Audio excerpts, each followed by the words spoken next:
little bit about my story before we close.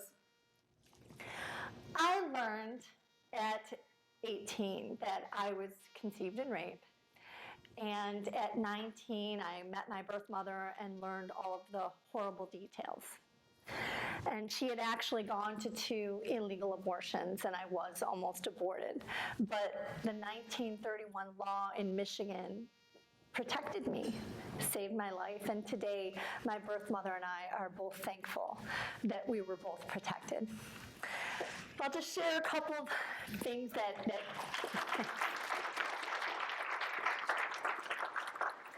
So I'll just share a couple of the things that people will say to me.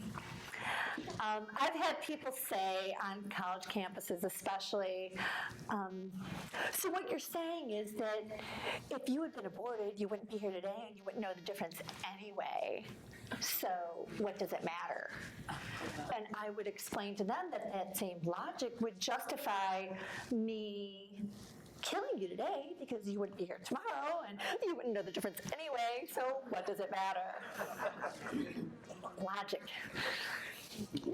And I've had them raise their hand during Q&A and say, I just want to say that I have no problem looking you in the eyes and saying to you that I think that your mother should have been able to abort you, and I fully understand that that would mean that you'd be dead right now.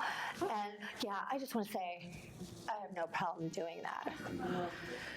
And this is out of their care for women, that they would say such a thing to a woman like me. Like, do you feel love?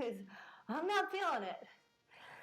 And they always talk about how much they care about women. But I'm a woman, and I tell them, what good is my right to anything as a woman if I don't have my right to life? And then another thing that you always hear, and Gretchen Whitmer says this, they call the child of a rapist.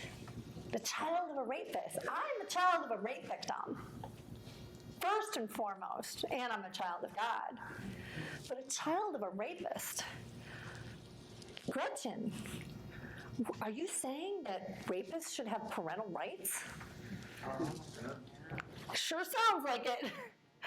You're saying that child belongs to him? Really? After everything she's been through? Gotta change that language and call people out whenever we hear that. And then they'll say, demon seed, evil seed, Satan spawn, devil's child. But look, here, I'll take this off for a second. But look, see? No horns. And no tail. But that's the way that they treat my people group. Well, my birth mother, several years ago on my birthday, she called to wish me happy birthday and to let me know that my grandmother had passed away. I was born on her wedding anniversary, and she passed away years later. And we had both been to see her just a couple weeks before, and she wasn't looking up or talking, and not only did I get her to look up, but I got her to laugh because I sang to her. And if you heard me sing, you would laugh too. Not good. And as we were about to hang up, my birth mother called out, Rebecca, I just want to say, I'm so glad I had you, which of course was the best birthday gift ever. And I'm so blessed to hear people regularly say things to me like, oh, Rebecca, I'm so glad you were born. I get to hear those kind of words all the time. Not from my kids, mind you, but from strangers all over the country.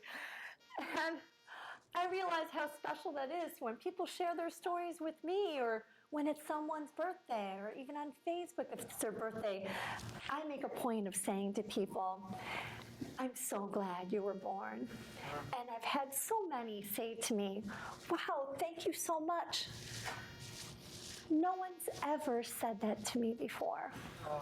People need need to hear that. Bring joy, speak words of value into other people's lives, and join me in making a point of letting other people know I'm so glad you were born.